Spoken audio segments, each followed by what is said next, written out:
दोस्तों नमस्कार।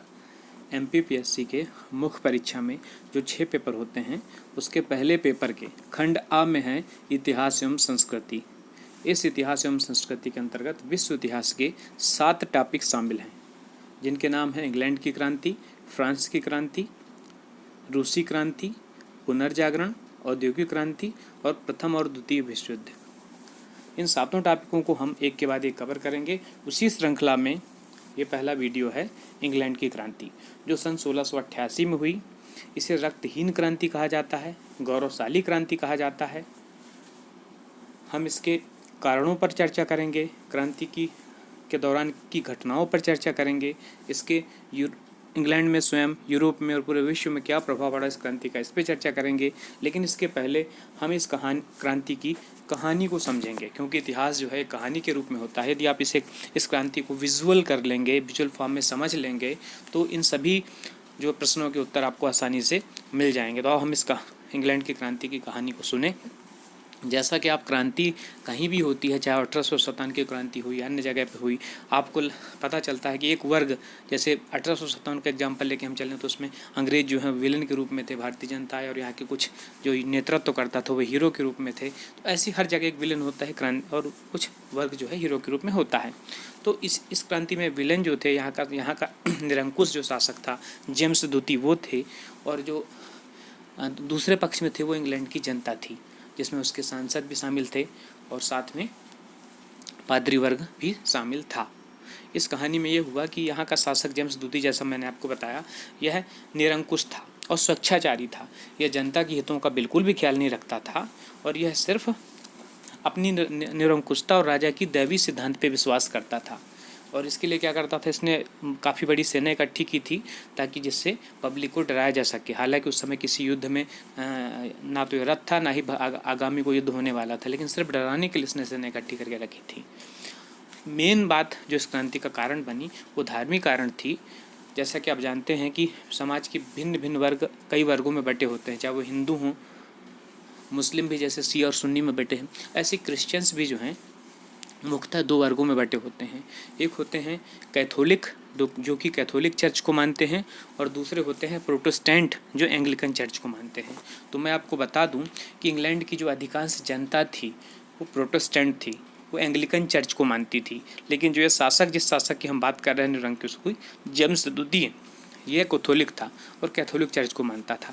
यही क्रांति का मूल कारण था, क्योंकि यह एक तरफ तो निरंकुश भी था, स्वेच्छाचारी भी था, दूसरी तरफ यह कैथोलिक धर्म मानने वालों को ही प्रमोट करता था।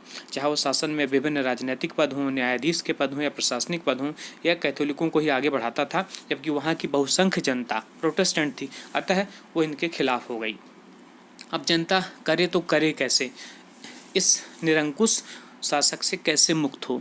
तो उन्होंने ये सोचा कि इसकी एक और कहानी है, इस कहानी की सब कहानी। इस जेम्स द्वितीय की एक पुत्री थी मेरी, जिसकी शादी हॉलैंड के राजकुमार विलियम से हुई थी, है ना। वो वहाँ सेटल्ड थे, लेकिन ख़ास बात ये थी कि मेरी और विलियम प्रोटेस्टेंट थे, और चूंकि इस जेम्स द्वितीय के अन्य कोई संतान नहीं थी, अतः इंग्लैंड की जनता यह मानकर चल रही थी कि जैसे ही जेम्स द्वितीय ख़त्म होगा तब हम हॉलैंड के राजकुमार विलियम और मेरी को यहाँ का संयुक्त शासक बना देंगे, और इंग्लैंड कैथोलिक धर्म से मुक्त हो जाएगा, मतलब प्रोटेस्टेंट, चूँकि वो दोनों प्रोटेस्टेंट हैं, अतः कैथोलिक से मुक्ति मिल जाएगी। किंतु ये सोचकर वो इंग्लैंड की जनता 1685 से लेकर 88 तक शांत रही। हुआ फिर अगली कहानी है जून 1688 में जेम्स द्वितीय की एक दूसरी पत्नी थी मेडोना, उससे एक पुत्र का जन्म हुआ। और चूंकि जेम्स द्वितीय कैथोलिक था, उसकी पत्नी मेडोना भी कैथोलिक थी, तो स्वाभाविक है उसका पुत्र भी कैथोलिक धर्म ही मानेगा। तो इंग्लैंड की जनता यह समझ गई कि अब इसका वारिस हो चुका है, इसलिए अगला शासक भी कैथोलिक ही होगा और कई वर्षों तक हमें यह सहन करना पड़ेगा। अतः इंग्लैंड की जनता ने अपना धैर्य खो दिया। ठीक है, अब क्रांति की बात आ गई। अब उन्होंने सोचा कि इसको हम किस रूप में क्रांति करें और इनसे, जेम्स द्वितीय से किस तरीके से मुक्ति मिले। तो वहाँ का जो सांसद थे, पादरी थे, अन्य सभी वर्ग के लोग थे, इन्होंने सोचा कि हम जो हालैंड इनके दामाद और पुत्री हैं, मतलब हालैंड के राजकुमार विलियम और मेरी को यहाँ शासन करने के लिए आमंत्रित करें, है ना, और उनमें और जेम्स द्वितीय में युद्ध हो और तत्पश्चात जो है सत्ता वो संभाल लें। ये सोच के उन्होंने हालैंड के राजकुमार विलियम और मेरी को यहाँ आमंत्रित किया। अब चूंकि हालैंड का जो राजकुमार था यह इस समय फ्रांस के शासक लुई 14वें से युद्ध में बिजी था और फ्रांस काफ़ी शक्तिशाली राष्ट्र था और विलियम यह बात समझता था। तो विलियम को भी लगा कि यदि मैं इंग्लैंड वासियों के बुलावे पे इंग्लैंड का शासन भी संभाल लूँ, मतलब मैं हालैंड और इंग्लैंड दोनों का संयुक्त शासक बन जाऊँ, तो फ्रांस को काफ़ी आसानी से हराया जा सकता है। अतः उन्होंने इनके निमंत्रण को स्वीकार कर लिया इंग्लैंड वासियों को, और वह जो है 5 नवंबर 1688 में इंग्लैंड के टोरवे बंदरगाह पे पहुंचा। अब अपने 15,000 सैनिकों के साथ जेम्स द्वितीय को जब इस बात की पता चली तो उन्होंने अपनी सेना भेजी, लेकिन जो जेम्स द्वितीय का सेनापति था चर्चिल, वह विलियम से जा मिला। ऐसी स्थिति में क्या हुआ, जेम्स द्वितीय अकेला हो गया, यह फ्रांस भाग गया। क्योंकि मैं ये भी बता दूं, आपको क्लियर कर दूं कि फ्रांस का शासक लुई 14वां जो था वह भी कैथोलिक था और वह जेम्स द्वितीय का मित्र था, क्योंकि दोनों ही कैथोलिक थे। और जेम्स द्वितीय उससे भी सैनिक सहायता और आर्थिक सहायता प्राप्त करके अपने यहाँ इंग्लैंड में कैथोलिकों को प्रमोट कर रहा था। और चूंकि लुई 14वां वहाँ पर कैथोलिकों को प्रमोट कर रहा था, वहाँ से प्रोटेस्टेंट भागकर कहाँ रहे थे, इंग्लैंड। तो ऐसी स्थिति में जब जेम्स द्वितीय ने देखा कि अब मेरे पास कोई सपोर्टर, कोई विकल्प नहीं बचा है, तो फ्रांस भाग गया। इस तरीके से यहाँ जो है, यहाँ की सत्ता जेम्स द्वितीय के स्थान पर हालैंड के जो राजकुमार जो इनके और दामाद थे विलियम और मेरी, इन्होंने संभाल ली। और उसी समय संसद में एक बिल ऑफ राइट पारित हुआ, जिसके अनुसार संसद में इंग्लैंड में संसद की सर्वोच्चता स्थापित हो गई। मतलब हो सकता है कि नया शासक भी निरंकुश अत्याचारी होता है, तो इंग्लैंड में क्या हुआ, संवैधानिक राजतंत्र हो गया। मतलब अब संसद सर्वोच्च हर मामले में हो गई। हालांकि राजतंत्र अभी भी बना रहा, लेकिन संसद की सर्वोच्चता स्थापित हो गई। यह है कहानी। अब हम स्क्रीन पर जाएं और इसके कारणों पे और अन्य बिंदुओं को देखें। तो सबसे पहले मैं आपको बता दूं कि इंग्लैंड की क्रांति 1688 में हुई और इसको जो है गौरवशाली या रक्तहीन क्रांति कहा गया है। इसलिए कहा गया है रक्तहीन क्योंकि इस क्रांति में प्रदर्शनों और वार्तालाप से ही समस्या हल हो गई, है ना। क्योंकि रक्त की एक भी बूंद नहीं बही, अतः इसको रक्तहीन क्रांति कहा गया है। और क्योंकि गौरवशाली क्योंकि वहाँ पे जो राजतंत्र था उसके इस स्थान पर संवैधानिक राजतंत्र बना, मतलब संसद की सर्वोच्चता स्थापित हुई, इसलिए गौरवशाली क्रांति कही गई है। अब आप देख रहे हैं कि यहाँ जेम्स द्वितीय है, इसके स्थान पे कौन शासक बने, विलियम और उसकी पुत्री मेरी, ये संयुक्त शासक बन गए। राजा के स्थान पर संसद की सर्वोच्चता स्थापित हो गई। अब क्रांति के कारणों पर चर्चा करेंगे। तो मुख्य रूप से 2 कारण हैं, एक है राजनीतिक कारण, दूसरा है धार्मिक कारण। अब सबसे पहले हम देखें राजनीतिक कारणों पे। तो राजनीतिक कारणों में भी सबसे जो पहला कारण है वो है जेम्स द्वितीय की निरंकुशता, चर्चा हो चुकी है इस पे। दूसरा है संसद और अधिकारों हेतु संघर्ष। इसमें मैं बता दूं कि जेम्स द्वितीय के शासनकाल में संसद और राजा दोनों के अधिकारों में हमेशा संघर्ष चलता रहता था, अतः संघर्ष की स्थिति में भी ने क्रांति को जन्म दिया। तीसरा है खूनी न्यायालय। तो खूनी न्यायालय के बारे में बता दूं क्यों न्यायालय को खूनी कहा गया है कि जो जेम्स द्वितीय था वो अपने विरोधियों को डायरेक्टली दंड न देकर न्यायालयों के माध्यम से दोष सिद्ध ठहरा कर उनको दंड देता था और अपने रास्ते से अलग कर देता था। फॉर एग्जाम्पल, जो चार्ल्स द्वितीय, जेम्स द्वितीय के पहले का जो शासक था चार्ल्स द्वितीय, उसका भाई था, उसके अवैध पुत्र मनमथ ने जब सिंहासन प्राप्ति के लिए जेम्स द्वितीय के विरुद्ध विद्रोह कर दिया, तो ऐसी स्थिति में जेम्स द्वितीय ने उसको बंदी बना लिया और न्यायालय के माध्यम से मृत्युदंड दे दिया। इसी तरीके से स्कॉटलैंड में भी जब अर्ल ऑफ अर्गिल ने विद्रोह किया तो इसको भी उन्होंने न्यायालय के माध्यम से दंडित कर दिया। इस तरीके से जेम्स द्वितीय ने न्यायालय के माध्यम से कई व्यक्तियों को मृत्युदंड दिया, कई व्यक्तियों को दास बनाया, इसलिए इस खूनी न्यायालय कहा गया, जिसके कारण लोगों में भय व्याप्त हो गया कि अपने विरोधियों को समाप्त करते जा रहा है, कभी भी हमारा नंबर लग सकता है ना, इसलिए वो क्रांति की ओर प्रेरित हुए। चौथा है आपका जेम्स द्वितीय की निष्फल विदेश नीति।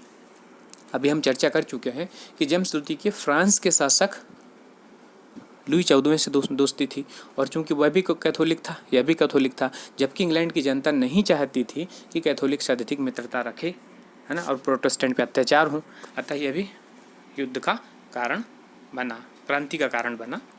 अब हम देखें धार्मिक में हम जब देखेंगे कारणों में, तो सबसे पहला कारण आ जाएगा धार्मिक में, जस्ट मिनट, पहला कारण आ जाएगा कैथोलिक धर्म हेतु प्रचार। चर्चा हो चुकी है।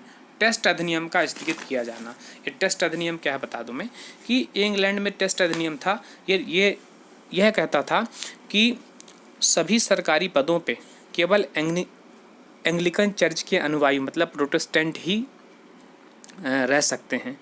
किंतु चूंकि जेम्स द्वितीय कैथोलिक था और यह कैथोलिकों को भी प्रमोट करना चाहता था, अतः ऐसी स्थिति में इसने टेस्ट अधिनियम को स्थगित करने के लिए संसद को कहा, लेकिन संसद ने यह प्रस्ताव अस्वीकार कर दिया। इसकी वजह से उन्होंने क्या किया, वही न्यायाधीशों की मदद से मिलकर इस अधिनियम को ही कैंसिल कर दिया। मतलब अब सभी पदों पे कैथोलिक भी नियुक्त हो सकेंगे, यह है टेस्ट। इससे क्या हुआ, जो प्रोटेस्टेंट वर्ग था बहुसंख्य, वो असंतुष्ट हो गया। अगला पॉइंट है विश्वविद्यालयों में हस्तक्षेप। आप जानते हैं इंग्लैंड में है कैम्ब्रिज यूनिवर्सिटी, ऑक्सफोर्ड यूनिवर्सिटी, इन सभी यूनिवर्सिटीज़ में उन्होंने हायर पदों पे कैथोलिकों को नियुक्त कर दिया। और कैम्ब्रिज विश्वविद्यालय के कुलपति को तो इसलिए हटाया क्योंकि उसने कैथोलिक पादरी को डिग्री देने से इनकार कर दिया था। अतः प्रोटेस्टेंट लोग विरोधी हो गए। हमने पहले भी चर्चा कर चुका है कि क्रांति का मूल कारण धार्मिक है। आप हर जगह देख रहे हैं कैथोलिकों को प्रमोट और प्रोटेस्टेंट को दबाने के कारण क्रांति हो रही है। और क्योंकि बहुसंख्य वर्ग प्रोटेस्टेंट था, आप कल्पना करें यदि इंग्लैंड में कैथोलिक ही बहुसंख्य वर्ग होता तो बिल्कुल क्रांति शायद ना हुई होती। अब हम देखें धार्मिक अनुग्रहों की घोषणा।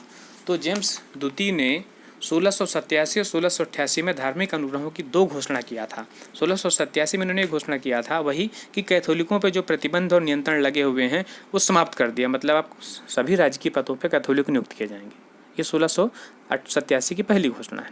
दूसरी घोषणा जो अगले साल 1688 में किया था, इसमें उन्होंने बोला था कि लगातार 2 रविवार प्रत्येक गिरजाघर में पादरी इसकी घोषणा को पढ़ेंगे, पहली घोषणा को। तो कई पादरियों ने इस घोषणा को पढ़ने से इनकार कर दिया। उसी सिलसिले में अगला कारण बनता है 7 पादरियों पर अभियोग। कैंटरबरी के 7 पादरियों ने एक आवेदन प्रस्तुत किया और उन्होंने जेम्स द्वितीय से अपनी आज्ञा को निरस्त करने के लिए निवेदन किया। जेम्स द्वितीय ने उन पर राजद्रोह का मुकदमा लगाकर दंडित किया, लेकिन न्यायालय ने इन पादरियों को मुक्त कर दिया, जिससे हुआ क्या, जनता में जेम्स द्वितीय के प्रति विरोध उत्पन्न हो गया। अंतिम और लास्ट कारण है कोर्ट ऑफ हाई कमीशन की स्थापना। जेम्स द्वितीय ने 1688 में कोर्ट ऑफ हाई कमीशन की स्थापना किया। इसके तहत जो व्यक्ति कैथोलिक धर्म की अवहेलना करते थे, जेम्स द्वितीय in court of high commissioner के माध्यम से उन पर मुकदमा चलाकर दंडित करता था, जिसका काफ़ी व्यापक विरोध हुआ। यह हुए क्रांति के कारण। अब हम देखेंगे क्रांति की घटना है। इसमें पहला आप देखेंगे जेम्स द्वितीय के पुत्र का जन्म मेडोना से, इस पर चर्चा हो चुकी है। फिर हम देखेंगे कि इंग्लैंड के जो है, इंग्लैंड से ये जो हॉलैंड का विलियम और मेरी को निमंत्रण दिया गया। फिर हमें देख देंगे कि वो आए यहाँ पर, ठीक है, ये भी हमने देख लिए कि वो आए नवंबर 1688 में इंग्लैंड के टोरबे बंदरगाह पर। और ये हम चर्चा कर चुके हैं कि चर्चिल यहाँ का जो सेनापति था वो उससे मिल गया और जेम्स द्वितीय को फ्रांस जाना पड़ा। फिर है कि 22 जनवरी 1689 में इंग्लैंड की संसद में बैठक हुई, जिसमें मेन चीज़ ये है बिल ऑफ राइट पारित हुआ। इसके तहत मेरी और विलियम को संयुक्त रूप से शासक स्वीकार कर लिया गया और इंग्लैंड में संसद की सर्वोच्चता स्थापित हुई। अब हम क्रांति के परिणामों पर चर्चा करें तो पहले हम चर्चा चुके हैं कि वैभवपूर्ण शानदार क्रांति थी, रक्तहीन क्रांति थी।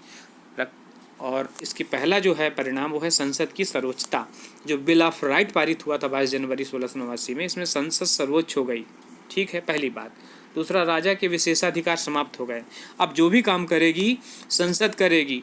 कोई भी नया कानून लगाने की बात हो, कानून बनाने की बात हो, चाहे कर लगाने की बात हो, यह राजा नहीं कर सकेगा। तीसरा, सेना पर भी संसद की सर्वोच्चता स्थापित हो गई। एक विद्रोह एक्ट पारित हुआ जिसमें संसद सेना पर सर्वोच्च हो गई। सेना से संबंधित सारे नियम संसद बनाएगी। चौथा परिणाम हुआ गृह और विदेश नीति पर संसद की सर्वोच्चता। क्योंकि अभी राजा गृह और विदेश नीति निर्धारित करता था और कभी कभी वो अपने व्यक्तिगत स्वार्थवश भी इस नीति को अपने हक में कर लेता था। अब चूँकि संसद ने जो है गृह और विदेश नीति निर्धारित करना प्रारंभ किया, इससे फ़ायदा क्या हुआ, इंग्लैंड की अंतर्राष्ट्रीय प्रतिष्ठा में वृद्धि हुई और औपनिवेशिक साम्राज्य बढ़ा। उसके वैसे भी कई उपनिवेश थे तो उसने उपनिवेश बढ़ाने में मदद मिली। अगला कारण है कैथोलिक खतरे का अंत और इंग्लैंड का धर्म जो हो गया एंग्लिकन। बिल ऑफ राइट में यह स्पष्ट कर दिया गया कि अब कोई भी कैथोलिक व्यक्ति या फिर वह व्यक्ति जिसका कैथोलिक से विवाह हुआ है इंग्लैंड का शासक नहीं बनेगा। इस तरीके से इंग्लैंड का कैथोलिक जो खतरा था, मंडरा रहा था, वो समाप्त, ठीक है। और एंग्लिकन को वहाँ का धर्म घोषित कर दिया गया और इस तरीके से ऐसा करने से बाद में वहाँ धीरे धीरे धार्मिक सहिष्णुता का वातावरण बना। अगला जो प्रभाव है यूरोप की राजनीति पर हम देखें। अब ब्रिटेन में तो हमने 5 प्रभाव देखे, अब आगे यूरोप में क्या हुआ। तो चूंकि उस समय क्रांति के पहले क्या था, हर जगह वहाँ के शासक निरंकुश स्वेच्छाचारी थे और उसी को बढ़ावा मिल रहा था। लेकिन जब यहाँ निरंकुश स्वेच्छाचारी शासन समाप्त हुआ तो जो नया नवीन सिस्टम हुआ, संवैधानिक राजतंत्र या लोकतंत्र सिस्टम, यह इस पद्धति की यूरोप में महत्ता बढ़ी।